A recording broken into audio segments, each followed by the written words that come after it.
Okay, so हम लोगों के पास यहाँ पे what we have is what we have is this कि हम लोगों ने लास्ट टाइम डिस्कस किया था अबाउट क्लासिफिकेशन ऑफ कोलोइड्स।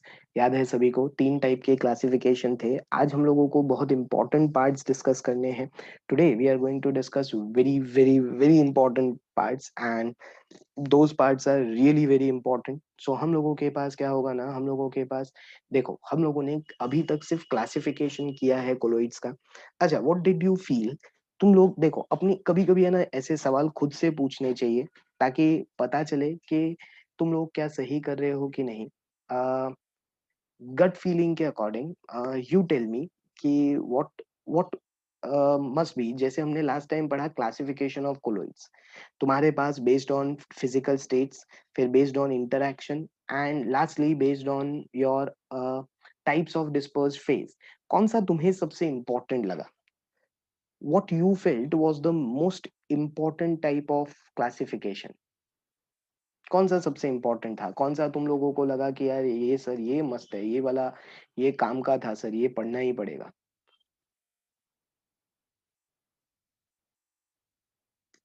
देखो, ऐसी गट फीलिंग क्या होती है ना, तुम लोगों को आइडिया लेने के लिए कि तुम्हारे पास ये बहुत काम का है, तो जो जरूरी, बहुत जरूरी था ना, वो था तुम्हारा लायोफोबिक लायोफिलिक। देखो, वही मैंने बोला ना, हम लोगों के पास interaction between disperse phase and disperse medium.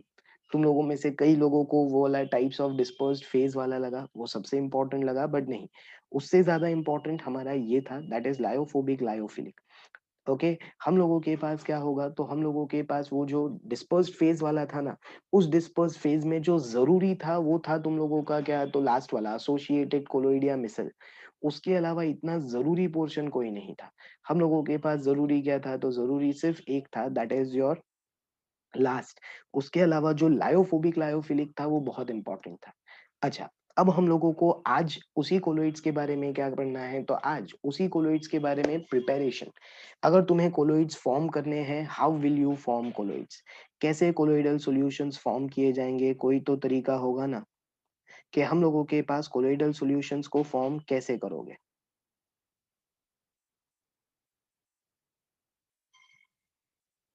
How will you form colloidal solutions? अगर ये क्वेश्चन हो कि चलो भाई कोलोइड बनाना है, तो देखो, हमने लायोफोबिक और लायोफिलिक कोलोइड पढ़ा था।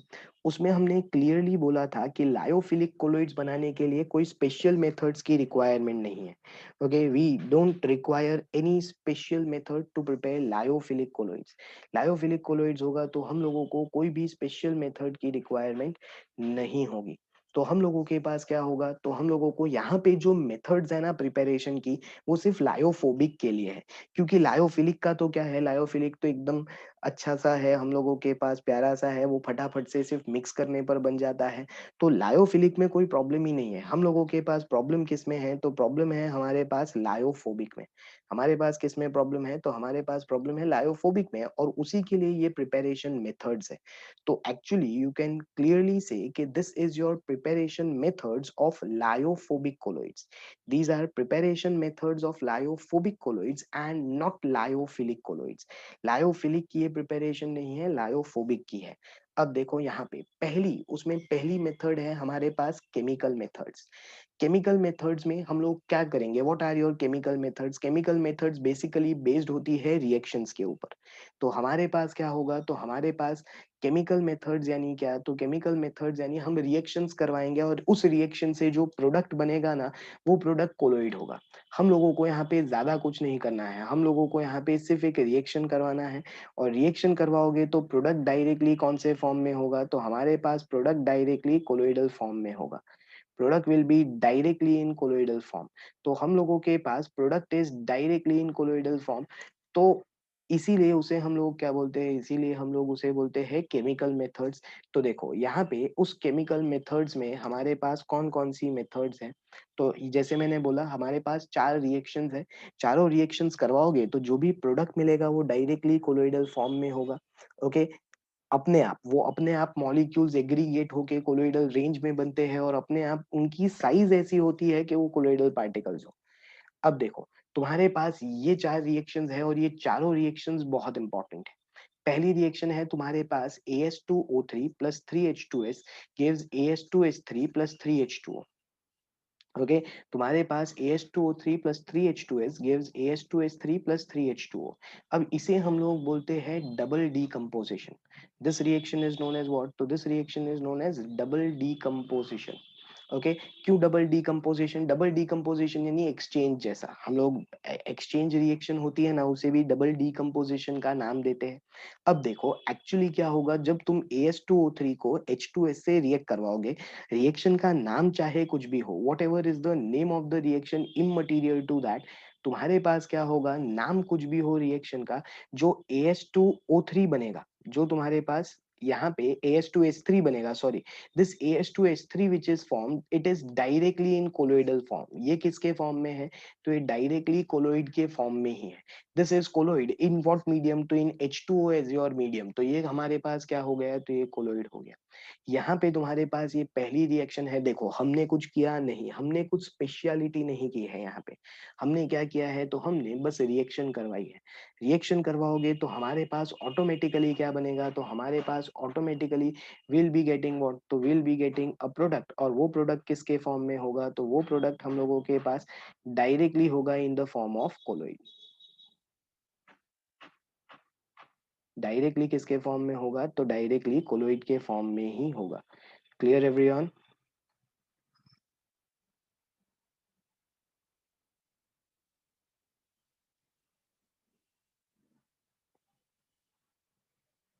ओके, फिर जैसे SO2 plus H2S gives 3S plus H2O. अब इस रिएक्शन को ऑक्सीडेशन बोलते हैं. देखो एक्चुअली पता है क्या, मेरे को ये रिएक्शन क्यों टफ लगती है? क्योंकि जैसे पहली वाली डबल डीकम्पोजिशन, ये ऑक्सीडेशन, ये है ना कहीं ऐसा हो जाता है कि इसे याद रख लो. भाई, बिकॉज अगर मैं सल्फर की बात करूं, sulphur is in colloidal form in H2O. ठीक है, यहाँ पे ये जो सल्फर बनेगा वो कोलोइडल फॉर्म में होगा H2O का. तो इस रिएक्शन का नाम है ऑक्सीडेशन. क्यों भाई ऑक्सीडेशन? SO2 का रिडक्शन होके भी सल्फर बन रहा है, H2S का ऑक्सीडेशन होके भी सल्फर बन रहा है, तब भी इसे हम क्या बोलते हैं? तब भी इसे हम बोलते हैं ऑक्सीडेशन. तो वाई ऑक्सीडेशन? बिकॉज रिडक्शन भी तो हो ही रहा है ना. बट नहीं, इस रिएक्शन को ऑक्सीडेशन बोला जाता है और इसमें सल्फर बनता है इन कोलोइडल फॉर्म. फिर तुम्हारे पास ये गोल्ड है, AuCl3 को इससे रिएक्ट करवाओ तो Au बनेगा, वो तुम्हारा कोलोइड होगा, इसे हम बोलते हैं रिडक्शन. चलो ये समझ में भी आता है कि गोल्ड का कोलोइड बन रहा है और गोल्ड का रिडक्शन हो रहा है. फिर लास्टली FeCl3 है, उसको H2O के साथ हाइड्रोलिसिस करो तो FeOH थ्राइस तुम लोगों के पास कोलोइड बनेगा. तो वो क्या है? हाइड्रोलिसिस, क्योंकि एक्चुअल हाइड्रोलिसिस रिएक्शन है. तो चलो ये सारी रिएक्शन समझ में आई सभी को. ये तुम्हारे पास क्या है? तो ये 4 रिएक्शंस है. You all must know these 4 reactions. ये चारों रिएक्शंस क्या है? तो ये चारों रिएक्शंस तुम्हें सारी की सारी रिएक्शंस उनके नाम के साथ पता होनी चाहिए. क्योंकि तुम लोगों को 4 रिएक्शंस पूछते तो है ही. You are asked these reactions कि भाई बताओ इसमें से कौन सी रिएक्शन तुम्हारे पास, sorry, write down your write down your chemical methods of preparation. ऐसे तो पूछते ही है, लेकिन उसके साथ साथ तुम लोगों को ऐसा भी पूछते हैं. यू आर ऑल्सो आस्क्ड कि तुम्हारे पास क्या किया जाए. तो चलो तुम लोगों को ये भी पूछा जाता है कि तुम लोगों के पास डबल डीकम्पोजिशन क्या होगा, तुम्हारे पास ऑक्सीडेशन कौन सी होती है. MCQs आए तो उसमें ऐसा भी होता है, which of the following is oxidation reaction. तो ये सब तुम लोगों को पूछा जाता है. Everyone clear? तो ये तुम्हारे पास क्या है? तो ये तुम्हारे पास नेक्स्ट रिएक्शन है. ओके, बट ये रिएक्शंस याद हर तरह से करनी है. कौन सी रिडक्शन है, कौन सी ऑक्सीडेशन है, कौन सी हम लोगों के पास क्या रिएक्शंस है, और चारों चार तुम्हें लिखनी पड़े वैसे भी तुम्हें याद करनी है. तो ये तुम्हारी पहली मेथड थी, दैट इज ऑक्सीडेशन. अब तुम्हारी दूसरी एक मेथड है. ओके, देखो अगर सच में बताऊं ना, तो तुम्हारी जो ओवरऑल मेथड्स है, जो मेथड्स ऑफ प्रिपरेशन है, ध्यान से सुनना. जो हम लोग बात करते हैं ना मेथड्स ऑफ प्रिपरेशन की, उस मेथड्स ऑफ प्रिपरेशन को एक्चुअली दो पार्ट्स में डिवाइड करना चाहिए. ओके, हमारे पास दो पार्ट्स में डिवाइड होना चाहिए. One is condensation methods. The first one is condensation methods and second one is dispersion methods. एक हमारे पास कंडेंसेशन मेथड्स है और एक हमारे पास डिस्पर्जन मेथड्स है. कंडेंसेशन मेथड्स में हमारे पास वापस दो पार्ट्स होते हैं, एक केमिकल और एक physical. First one is chemical और सेकेंड वन इज फिजिकल। यहाँ पे तुम लोगों को केमिकल मेथड्स हमने जस्ट पढ़ी, डिस्पर्जन यानी तोड़ना, तोड़ना सिर्फ फिजिकल होता है, तुम लोगों को ये केमिकल मेथड्स दी है, फिजिकल मेथड दी ही नहीं है। डिस्पर्जन में भी तुम्हें एक ही मेथड दी है, ज्यादा मेथड्स, सॉरी डिस्पर्जन में भी तुम्हें दो ही मेथड्स दिए, उसके अलावा और एक आती है जो तुम्हें नहीं दी है। In short there are certain methods missing in your text book, तुम्हारी टेक्स्ट बुक में कुछ मेथड्स मिसिंग है, हम लोग पढ़ेंगे, लेकिन as always right now will stick to text book. ये तुम्हारे पास ओवरऑल मेथड्स है, but right now will stick to text book. जब हमारा ये खत्म हो जाएगा तो एक्स्ट्रा जो भी मेथड्स है वो मैं तुम्हें बता दूंगा। क्लियर? तो अब हम लोग शुरू करते हैं towards our text book part वापस। तो हमारे पास क्या होगा, तो हमारे पास हमने कंडेंसेशन मेथड्स में हमने केमिकल मेथड्स पढ़ी, अब तुम्हारे पास दूसरी मेथड होती है दैट इज इलेक्ट्रिकल डिसइंटीग्रेशन और ब्रेडिग्स-आर्क मेथड। पता नहीं क्यों, लेकिन मैं जब पढ़ता था ना तो इसको ब्रीडिंग ही पढ़ता था।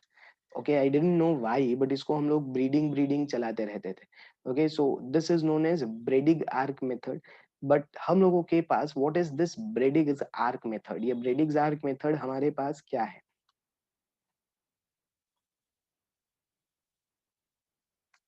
What is your Bredig's arc method? तो ये ब्रेडिग्स आर्क मेथड में तुम्हारे पास यहाँ पे डिस्पर्जन भी है और कंडेंसेशन भी है। ये कुछ अजीब टाइप की मेथड है जिसमें दोनों है। कैसे? तो हम लोगों के पास यहाँ पे कोलोइड्स कौन से प्रिपेयर होंगे, तो कोलोइड्स प्रिपेयर होंगे मेटल्स के, सच एज गोल्ड सिल्वर, एकदम एकदम भारी भरकम मेटल्स, महंगे वाला कोलोइड बनता है इससे। ओके, गोल्ड है, सिल्वर है, प्लेटिनम है, ऐसे एकदम महंगे महंगे कोलोइड्स बनाने हो ना, तो हम लोग इस मेथड से बना सकते हैं। अब देखो, इस मेथड में हम लोगों को electric arc struck between electrodes of metal immersed in the dispersion medium. अब देखो यहाँ पे तुम लोगों के पास मैं डायरेक्टली डायग्राम आएगा ना, उसी से समझाऊंगा। ये रहा तुम्हारा डायग्राम। इस डायग्राम में हम लोग क्या करते हैं, यहाँ पे ध्यान देना सभी लोग, now the diagram is important. ये तुम्हारा, ये जो यहाँ पे है ना, ये तुम्हारा एक डिस्पर्जन मीडियम है। इस डिस्पर्जन मीडियम को हमने एक बाउल में लिया है, एक कंटेनर में लिया है। उसके आसपास हम लोगों ने पूरी जगह ये सब, यहाँ पे ये सब क्या है, तो ऑल दिस इज आइस। यहाँ पे हमने सब आइस अरेंज कर दिया है, ये पूरा एकदम ठंडा कर दिया है। अब हमने दो इलेक्ट्रोड्स लिए, we are taking two electrodes, ध्यान से सुनना, वी हैव टेकन व्हाट, तो we have taken two electrodes. तो ये तुम्हारा डिस्पर्जन मीडियम है और हमने दो इलेक्ट्रोड्स लिए हैं। उन दोनों में से एक इलेक्ट्रोड ऐसा है जिसका हमें कोलोइड बनाना है। जैसे कोई तो एक मिनिमम एक तो ऐसा होगा, जैसे मेरे को गोल्ड का कोलोइड बनाना है तो ये गोल्ड का इलेक्ट्रोड ले लो। क्या सिल्वर का बनाना है तो सिल्वर का इलेक्ट्रोड, जिस मेटल का तुम्हें कोलोइड बनाना है उसका एक इलेक्ट्रोड ले लो। You must take one electrode of that substance जिसका तुम्हें कोलोइड फॉर्म करना है। तो हम लोग ये जो इलेक्ट्रोड है वो हमने गोल्ड का ले लिया। अब अगर गोल्ड का एक इलेक्ट्रोड ले लिया, दूसरा इलेक्ट्रोड ले लिया, कोई भी ले सकते हो, यहाँ पे पॉजिटिव नेगेटिव से ज्यादा फर्क नहीं पड़ेगा। अब क्या होगा, तो इसे हाई वोल्टेज से कनेक्ट कर दो। हम लोग क्या करेंगे, इसे हाई, वेरी हाई वोल्टेज से इसे कनेक्ट कर देंगे। अगर इसे हाई वोल्टेज से कनेक्ट करते हो, फिर इसको, ये जो डिस्पर्जन मीडियम है इसके अंदर ले जाओ। फिर इन दोनों को स्ट्राइक करो, एक पॉजिटिव को नेगेटिव के साथ ऐसा स्ट्राइक करो। तो स्ट्राइक करते ही क्या होगा, यहाँ आर्क जनरेट होगा। आर्क जनरेट होगा यानी in short short circuit. Welding में कैसा होता है पता है ना सभी को, तो वेल्डिंग में जैसा होता है वैसा ही यहाँ जनरेट होगा। और सीधा ही क्या होगा, तो जैसे ही तुम लोग ये आर्क स्ट्रक करोगे तो एक गोल्ड जैसा मेटल है, हम लोगों के पास वो सीधा, इतनी हाई हीट जनरेट होती है हमारे पास। और ये मेटल्स के मेल्टिंग पॉइंट उतने भी ज्यादा नहीं है, these metals do not have that very high melting point. तो तुम्हारे पास कैसा होता है, जैसे ही ये आर्क स्ट्रक करोगे तो तुम्हारे पास यहाँ पे ये क्या होगा, तो ये तुम्हारे पास सीधा सीधा इवोपरेट हो जाएगा। ओके, हमारे पास ये क्या होगा, तो हमारे पास ये सीधा सीधा इवोपरेट हो जाएगा। मेटल्स डायरेक्टली इवोपरेट, हमारे पास यहाँ पे क्या होगा, तो यहाँ पे मेटल सीधा इवोपरेट होगा, इवोपरेट होके गैस बन के उड़ने जाएगा। लेकिन क्या है, लेकिन आसपास हमने आइस बात रखा है। आइस बात रखा है तो क्या होगा, तुरंत ये जो वेपर्स बने हैं वो कंडेंस होंगे। कुछ पार्टिकल्स आसपास में होंगे, वो कंडेंस होके हमारे पास क्या हो जाएंगे, तो कंडेंस होके हमारे पास ऐसे छोटे छोटे पार्टिकल्स बन जाएंगे। और वो हमारा क्या है, तो ये हमारा कोलोइड है। तो डायरेक्टली हम लोगों के पास कोलोइड बन गया। तो हम लोगों ने क्या किया, तो हम लोगों ने जिस मेटल का कोलोइड बनाना था उसी मेटल को इलेक्ट्रोड बना के स्ट्राइक किया, जैसे वेल्डिंग वगैरह में करते हैं वैसे ही। तो आर्क यानी हीट जनरेट होगी, फायर होगी, उससे हीट जनरेट होगी, और हीट जनरेट होने से क्या होगा, तो मेटल सीधा इवोपरेट हो जाएगा। Metal will be directly evaporated. और अगर मेटल इवोपरेट हुआ तुम्हारा, तो हम लोगों के पास क्या होगा, because of the metal getting evaporated, वो उसे हम क्या करेंगे, तो उसे तुरंत ठंडा करेंगे। और उसे ठंडा करने से क्या होगा, तो उसे ठंडा करने से हम लोगों के पास तुरंत ही सब कुछ, वो हम लोगों के पास जो वेपर बना है वो तुरंत सॉलिडिफाई होगा। और वो सॉलिडिफाई होके क्या बनाएगा, तो सॉलिडिफाई होके हम लोगों के पास बनाएगा सॉलिड पार्टिकल्स। और वो सॉलिड पार्टिकल्स क्या है, तो वो सॉलिड पार्टिकल्स हम लोगों के पास यहाँ पे कोलोइडल फॉर्म में है। The solid particles are in colloidal form.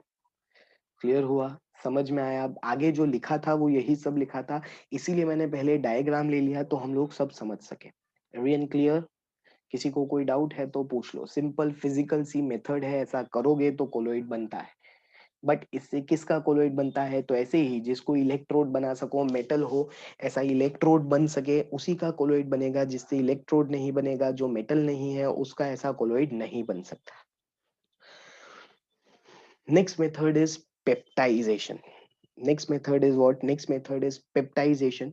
I am telling you something, and that is this: कि this peptidization is the most important method that you will have.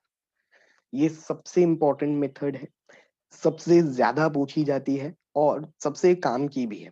Okay, काम की यानी हम लोगों के पास यहाँ पे किसी भी सॉल्ट का, अगर हम लोगों को यहाँ पे क्या बनाना हो, तो किसी भी हम लोगों को सॉल्ट का, किसी का भी हम लोगों को कोलोइड बनाना हो, तो सीधा सीधा पेप्टाइजेशन से हो सकता है।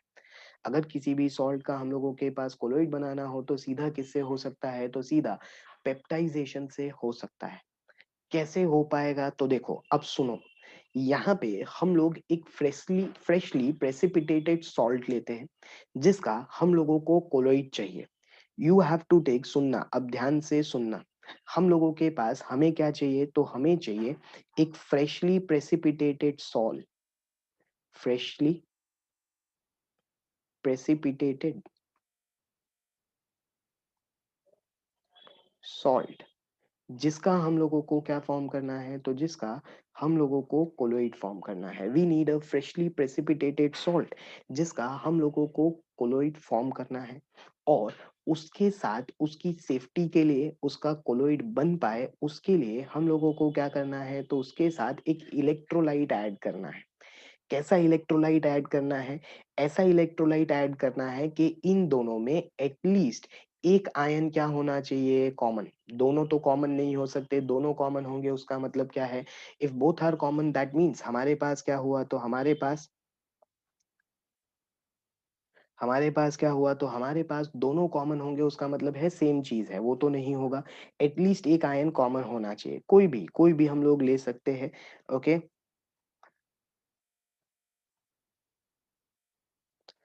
क्लियर? तो ऐसा हम लोगों को एक सॉल्ट लेना है। सॉल्ट के साथ क्या लेना है, तो सॉल्ट के साथ हम लोगों को लेना है, सॉल्ट के साथ हम लोगों को क्या लेना है, तो एक इलेक्ट्रोलाइट लेना है।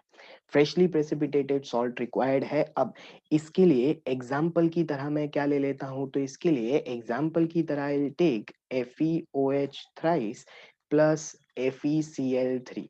FeOH थ्राइस का मुझे कोलोइड चाहिए, और उसमें इलेक्ट्रोलाइट क्या है, तो इलेक्ट्रोलाइट है FeCl3। हम लोग FeOH थ्राइस का कोलोइड बनाना चाहते हैं।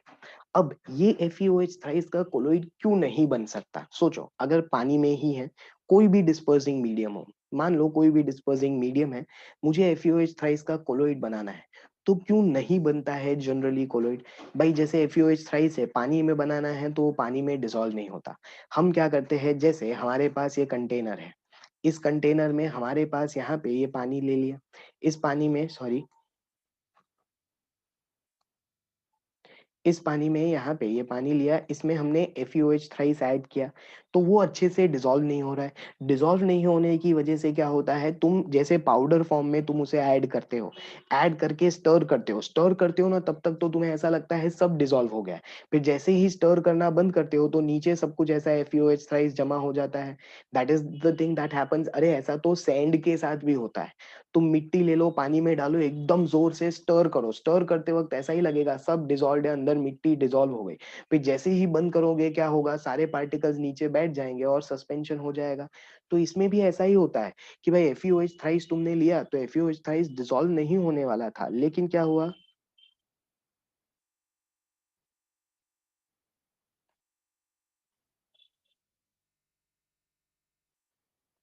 ओके हम लोगों के पास क्या होगा, तो हम लोगों के पास यहाँ पे ये क्या होगा, तो ये डिसॉल्व हम लोगों के पास हुआ ही नहीं, हम लोगों के पास बैठ गया, तो इसी वजह से इसका कोलोइड नहीं हो पा रहा था। अब हम लोगों के पास क्या है, तो हमें ये चाहिए, वी नीड इट, कि हम लोगों के पास इसका कोलोइड बने, तो हम क्या करते हैं, उसके साथ हमने इलेक्ट्रोलाइट ऐड कर दिया। इलेक्ट्रोलाइट के ऐड करने से क्या होगा, what will happen if we add electrolyte. अब तुम लोग इलेक्ट्रोलाइट के साथ FeOH थ्राइस ऐड करके उसे स्टर कर रहे हो, ध्यान से सुनना, everyone pay attention to my words. तुम्हारे पास ये FeOH थ्राइस का एक पार्टिकल है, तुमने उसे जो भी तुम्हारा मीडियम है उसमें ऐड किया है, पे अटेंशन, ये पार्टिकल क्या है, तो ये पार्टिकल सेटल हो जाता।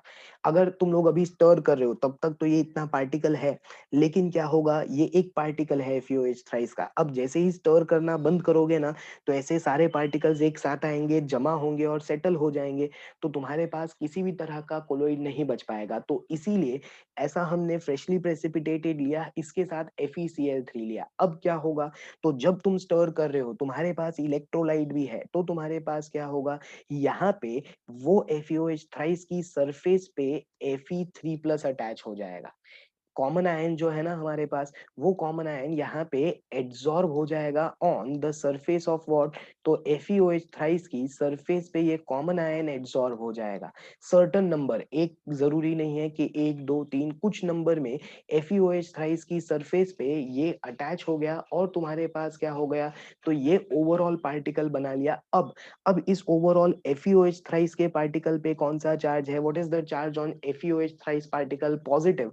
और दूसरा अगर same way FeOH thrice particle होगा, उस पे भी कौन सा चार्ज होगा, तो उस पे भी चार्ज होगा पॉजिटिव। अब इन दोनों पॉजिटिव चार्जेस के बीच, if you have these two positive charges, इनके बीच में क्या होगा, इनके बीच में रिपल्शन होगा, ये दोनों एक दूसरे से कंबाइन नहीं हो पाएंगे। और अगर ये दोनों एक दूसरे से कंबाइन नहीं होंगे तो पार्टिकल बड़ा नहीं हुआ, सस्पेंशन में कन्वर्ट नहीं हुआ, तो कोलोइड रहेगा ना। सो दैट इज हाउ हम लोगों ने सिर्फ थोड़ी सी ट्रिक अपना ली कि भाई देखो, न्यूट्रल पार्टिकल होता है, तो न्यूट्रल पार्टिकल से क्या होता है, तो न्यूट्रल पार्टिकल एक दूसरे के साथ कंबाइन हो जाते हैं, प्रेसिपिटेट हो जाते हैं, सेटल हो जाते हैं। बट हमें ऐसा नहीं होने देना है, तो एक ही काम हम लोग कर सकते हैं, और वो क्या है, पार्टिकल को न्यूट्रल होने से ही रोक दो। Okay, don't let the particle to be neutral. Particle neutral होना ही नहीं चाहिए, हमारे पास पार्टिकल क्या होना चाहिए, तो पार्टिकल हमारे पास चार्ज्ड होना चाहिए। पॉजिटिव या नेगेटिव फर्क नहीं पड़ता, लेकिन पार्टिकल चार्ज्ड होगा। सभी पार्टिकल्स के ऊपर कुछ ना कुछ चार्ज होगा, तो क्या होगा, तो सभी पार्टिकल्स के ऊपर कुछ ना कुछ चार्ज होगा, तो it will be very easy for particles to, sorry, to keep separate, यानी रिपल्शन रहेगा तो सेपरेट ही रहेंगे, तो वो सस्पेंशन में कन्वर्ट कभी नहीं होगा। इसीलिए हमने बोला था एक नॉमिनल अमाउंट ऑफ इलेक्ट्रोलाइट चाहिए, ताकि ऐसे लायोफोबिक कोलोइड स्टेबल रह सके। अगर एक नॉमिनल अमाउंट ऑफ इलेक्ट्रोलाइट नहीं होता, इलेक्ट्रोलाइट ही हटा दो, तो यही पार्टिकल्स जमा होके सस्पेंशन बना देंगे। So this method is known as peptization. और ये जो हमने इलेक्ट्रोलाइट ऐड किया, जिसकी वजह से ये सब हुआ, रिपल्शन जनरेट हुआ, this is known as your peptizing agent. उसे हम लोग क्या बोलते हैं, तो उसे हम लोग बोलते हैं पेप्टाइजिंग एजेंट। ऐसे डायग्राम्स तुम लोगों को इजीली मिलते नहीं है, तो ये ध्यान रख लेना चाहिए, तो स्क्रीनशॉट ले लो। रफ होता है थोड़ा, ओके, ऑब्वियसली बिकॉज स्टोरी है और उसका एक्सप्लेनेशन है, तो थोड़ा रफ है, थियरी मुझे लिखनी नहीं थी, बट एक आइडिया तुम्हें इससे मिलता है कि क्या हो रहा है इधर। ओके, थियोरेटिकली ये तुम लोगों को थोड़ा क्या हो जाता है, तो theoretically to understand this becomes a little bit difficult. अब देखो यहाँ पे, यहाँ पे हम लोगों के पास अच्छा एक चीज़ फ्रेशली प्रेसिपिटेटेड क्यों लेना था? बार-बार मैंने उस पे थोड़ा-सा वज़न दिया था कि फ्रेशली प्रेसिपिटेटेड चाहिए। फ्रेशली प्रेसिपिटेटेड इसीलिए चाहिए क्योंकि अगर फ्रेशली प्रेसिपिटेटेड होगा ना, तो हम लोगों के पास क्या होगा? तो ही हम लोगों के पास कोलॉइडल सॉल्यूशन सॉरी वो अपने आप पे एडज़ॉर्ब करवाएगा। अगर फ्रेशली प्रेसिपिटेटेड नहीं होगा ना, तो वो हम लोगों के पास एडज़ॉर्प्शन जो हुआ ना Fe3+ का वो करवाएगा ही नहीं। तो अब हम लोग ये थियरी पढ़ लेते हैं पेप्टाइजेशन में be defined as the process of converting a precipitate into colloidal solution. वही हमने किया ना कि प्रेसिपिटेट था लेकिन हमें उसे नहीं रखना था प्रेसिपिटेट, उसे कोलोइड बनाना था, तो बस हमने उसे क्या किया, shaking it with dispersion medium in presence of small amount of electrolyte. फिर नेक्स्ट जो इलेक्ट्रोलाइट यूज करते हैं उसे पेप्टाइजिंग एजेंट बोलते हैं। नेक्स्ट हम लोगों के पास फ्रेशली प्रेसिपिटेट को ही कन्वर्ट कर सकते हैं। Next peptization precipitate absorbs one of the ions of the electrolyte on the surface। समझ में आया? हमने वही बोला कि जो भी precipitate है वो अपने surface पे ion absorb करेगा। This causes development of positive और negative charges on precipitate। precipitate के ऊपर positive negative charges आते हैं और वो smaller pieces में break हो जाते हैं और हमारा colloid बन जाता है। क्लियर हुआ सभी को? अब देख लो किसी को इसमें कोई डाउट है? Peptization is the most important method because without it हम लोगों के पास क्या होगा, विदाउट इट हम लोगों के पास it will be very difficult to understand.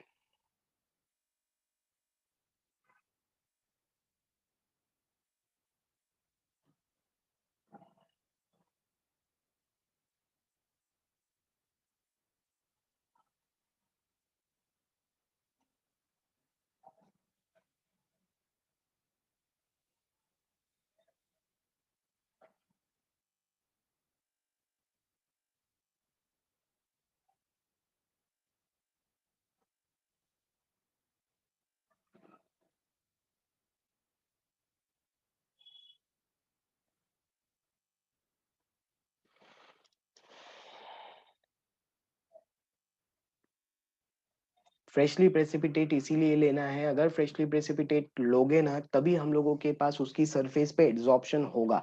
अगर फ्रेशली प्रेसिपिटेट नहीं लोगे तो उसकी सरफेस पे जो आयंस है वो एड्सॉर्ब नहीं होंगे। हमारे पास फ्रेशली प्रेसिपिटेट की सरफेस है ना, वही ऐसे होती है कि हमारे पास वो फटाफट एड्सॉर्प्शन करवा सके। अगर फ्रेश प्रेसिपिटेट नहीं होगा तो आयंस का एड्सॉर्प्शन नहीं होगा।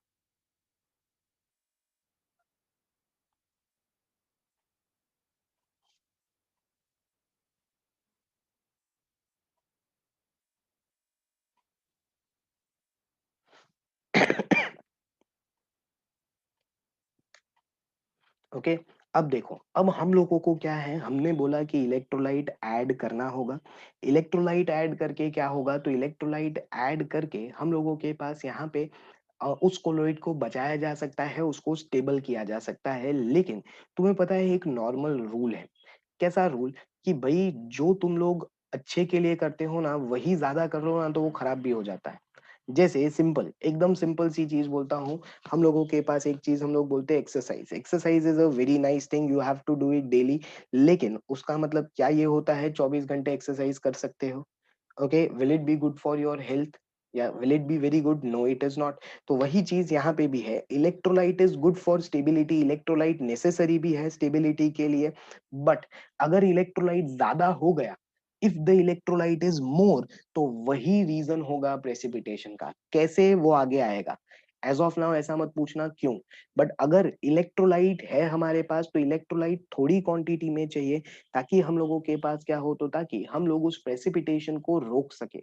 हम लोग रोक सके कि प्रेसिपिटेशन नहीं होना चाहिए। लेकिन अगर वही इलेक्ट्रोलाइट की क्वांटिटी बढ़ गई, वही इलेक्ट्रोलाइट की क्वांटिटी एकदम इंक्रीज हो गई, तो हमारे पास क्या होगा, तो हमारे पास प्रेसिपिटेशन हो जाएगा and that will be the worst situation.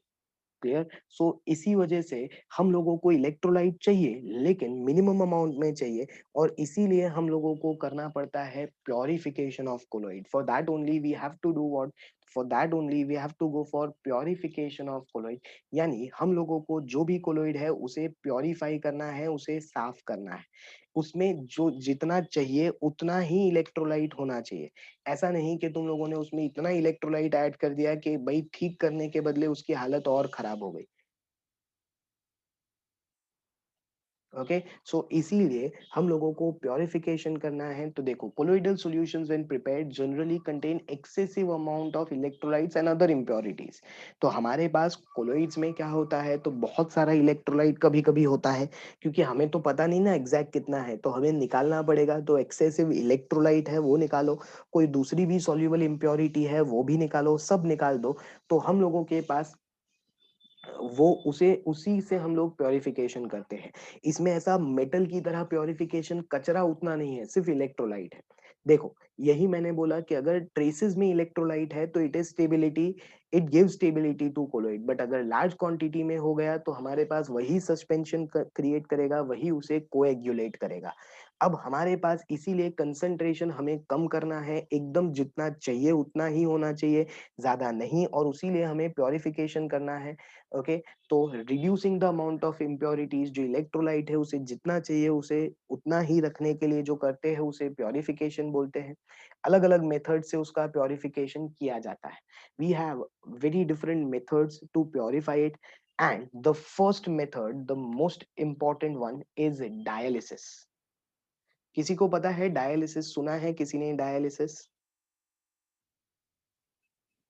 Anyone heard about it? सबने सुना होना चाहिए, ऐसा नहीं है कि ये कोई नया वर्ड है। हम लोगों के पास, यस, हम लोगों के पास ब्लड प्योरीफायर हम लोगों को बॉडी में करना पड़ता है। किडनी फेल होती है जिसकी, उसको करना पड़ता है। किसी की दोनों किडनी ना काम करे तो हम लोगों के पास करना पड़ता है, that is known as dialysis. But अब हम लोगों के पास यहाँ पे, अब इसका मैं मतलब समझाऊंगा, यहाँ पे ध्यान देना सभी लोग। पहले वैसे ही डायग्राम से मैं उसका मीनिंग तुम्हें समझा दूंगा, फिर हम लोग क्या करेंगे, तो फिर हम लोग उसके लिए आगे बढ़ेंगे। But as of now pay attention here, I want everyone here. देखो, डायलिसिस में क्या होता है, डायलिसिस में हम लोग एक बड़ा सा ऐसा कंटेनर लेते हैं। We take up a huge container like this. इस कंटेनर में हम लोग यहाँ पे वाटर फिलअप कर देते हैं। इस कंटेनर में हम लोग यहाँ पे क्या फिलअप कर देते हैं, वाटर। और वाटर के लिए एक सिफन सिस्टम अरेंज किया जाता है। सिफन यानी क्या, हम लोगों के पास एक इनलेट होगा और एक आउटलेट होगा। यहाँ से कॉन्स्टेंटली पानी अंदर भरते रहेंगे, तो यहाँ से कॉन्स्टेंटली पानी बाहर भी निकालते रहेंगे। इन शॉर्ट, हमारे पास इसके अंदर का जो पानी है वो कॉन्स्टेंटली चेंज होता रहेगा। समझ लो, ये पानी है तो इसके अंदर कॉन्स्टेंटली चेंज होता रहेगा। अब अब हम लोग एक अपना, जो हम लोगों ने सॉल्यूशंस में भी यूज किया था, सेमी परमिएबल मेम्ब्रेन लेते हैं। Let's take up a semi permeable membrane और उसकी एक पोटली बनाते हैं। पोटली यानी बैग, ठीक है? कुछ भी ऐसा वैसा मत सोचो। यहाँ पे हम लोग यहाँ पे क्या करेंगे, तो उसका एक बैग जैसा बनाया।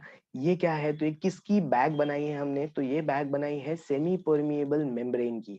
अब वो सेमी परमिएबल मेम्ब्रेन तुम्हारे पास पार्चमेंट पेपर या ऐसा कुछ भी, तुम लोग सेमी परमिएबल मेम्ब्रेन ले सकते हो। और इसके अंदर तुम लोग अपना कोलोइडल सॉल्यूशन फिलअप कर दोगे। ये पार्चमेंट पेपर की बैग के अंदर, सेमी परमिएबल मेम्ब्रेन की बैग के अंदर तुमने क्या फिलअप किया है, तो तुम लोग इसके अंदर अपना कोलोइडल सॉल्यूशन फिलअप कर दोगे। लेकिन अब तुमने इसके अंदर अपना कोलोइडल सॉल्यूशन फिलअप किया है, तुम लोग डिस्पर्स फेज भी बोल सकते हो, क्योंकि मीडियम की हमें अभी जरूरत नहीं है। तो डिस्पर्स फेज भी बोल सकते हो, कोलोइडल सॉल्यूशन भी बोल सकते हो, और उसमें इलेक्ट्रोलाइट है। अब ये सेमी परमेबल मेम्ब्रेन का मेन पॉइंट क्या था, याद है ना सभी को? सेमी परमेबल मेम्ब्रेन छोटे पार्टिकल्स को जाने देता है, बड़े को नहीं। तो यहाँ पे सेमी परमेबल मेम्ब्रेन का ऐसा ही होगा। वो सॉल्यूट के पार्टिकल्स बहुत छोटे हैं, उसको तो जाने देगा। लेकिन जो हमारे पास सॉरी, हाँ, सोल्यूट यानी इलेक्ट्रोलाइट, जो इलेक्ट्रोलाइट है वो सोल्यूट है, उसके पार्टिकल्स बहुत छोटे हैं, उसको तो जाने देगा। लेकिन क्या डिस्पर्स फेज के जो बड़े बड़े पार्टिकल्स है, क्या उसको जाने देगा? नहीं। तो हम लोगों के पास ये सेमी परमिएबल मेम्ब्रेन, इस सेमी परमिएबल को लिया ही इसलिए गया है कि ये इलेक्ट्रोलाइट को जाने दे, ये इलेक्ट्रोलाइट को जाने दे। और हमारा जो डिस्पर्स्ड फेज है, जो हमारे पास डिस्पर्स फेज है, जो कोलोइड के पार्टिकल्स है, उसे जाने नहीं देगा। ओके, हम लोगों के पास यहाँ पे देखो, तुम लोगों ने उधर ऐसा पढ़ा था कि सॉल्वेंट को जाने देगा, बट सॉल्वेंट हो या तुम्हारे पास सेमी परमिएबल मेम्ब्रेन भी अलग अलग मैनर में बनाए जा सकते हैं। फाइनली वो भी एक तरह का फिल्टर ही है। तो फिल्टर जैसे अलग अलग साइज के लिए होता है, वैसे ही यहाँ पे भी हो सकता है कि इलेक्ट्रोलाइट को जाने देगा, छोटे को जाने दे सकता है, बड़े को नहीं, सिंपल एज दैट। तो यहाँ पे इलेक्ट्रोलाइट को जाने देगा, डिस्पर्स फेज को जाने नहीं देगा। और काम किस पे करता है ये? कंसंट्रेशन डिफरेंस पे। तो अंदर यहाँ पे इसके अंदर तुम्हारे पास इलेक्ट्रोलाइट का कंसंट्रेशन ज्यादा है। ये जो बैग है उसके अंदर इलेक्ट्रोलाइट का कंसंट्रेशन ज्यादा है, बैग के बाहर इलेक्ट्रोलाइट का कंसंट्रेशन कम है। तो अपने आप क्या होगा, तो हमारे पास अपने आप ये इलेक्ट्रोलाइट ऐसा अंदर से बाहर की तरफ फ्लो होगा। This electrolyte will flow towards outside, ऐसे अपने आप।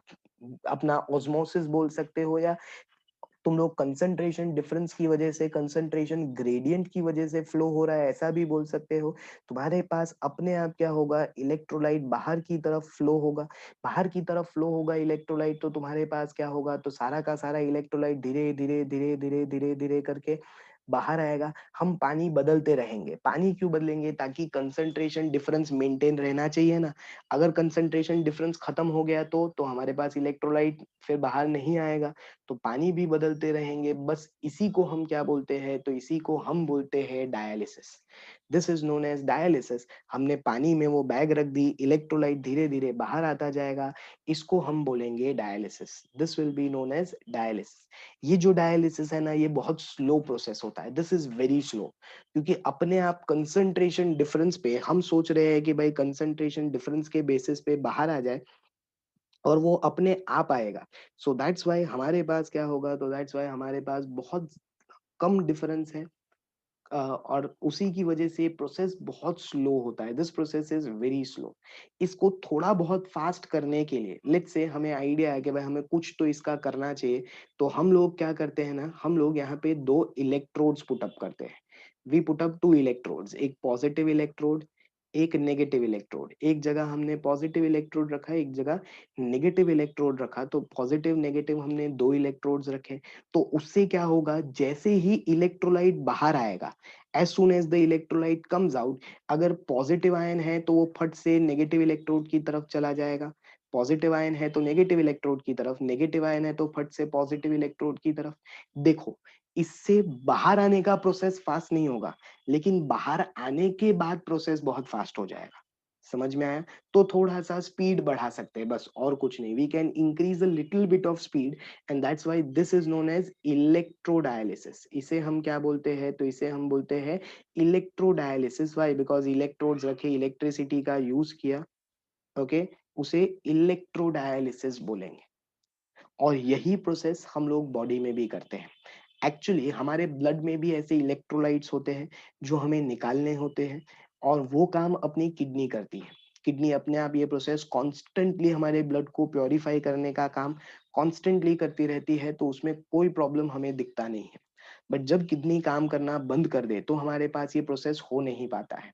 इसलिए हमें क्या करना पड़ता है, तो बॉडी में दो छेद किए जाते हैं।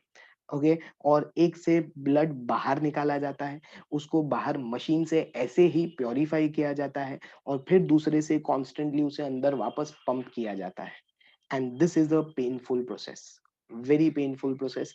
तुम्हें समझ में आता होगा, तुम लोग समझदार हो, समझो कि तुम्हारे पास क्या होता है, कि एक चीज जो तुम्हारी बॉडी में कॉन्स्टेंटली हो रही है, okay, you don't require anything for it, something is happening in your body constantly.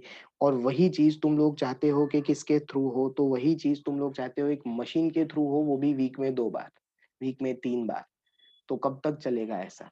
It is impossible to go through for a longer period of time like that. But that is what is dialysis all about. थोड़ा सा extend कर सकते हैं बस। Clear? So it is painful, but this is how purification in blood is done. बाकी normally electrolyte के लिए तो कर ही सकते हो। Clear? अब इसके बारे में और हम लोग जो भी हम लोगों की थियरीज है, लिखा हुआ है, वो भी पढ़ेंगे, लेकिन वो नेक्स्ट टाइम। उसी से हम लोग वापस शुरू करेंगे तो ये थोड़ा रिवाइज भी हो जाएगा, because this is very important answer.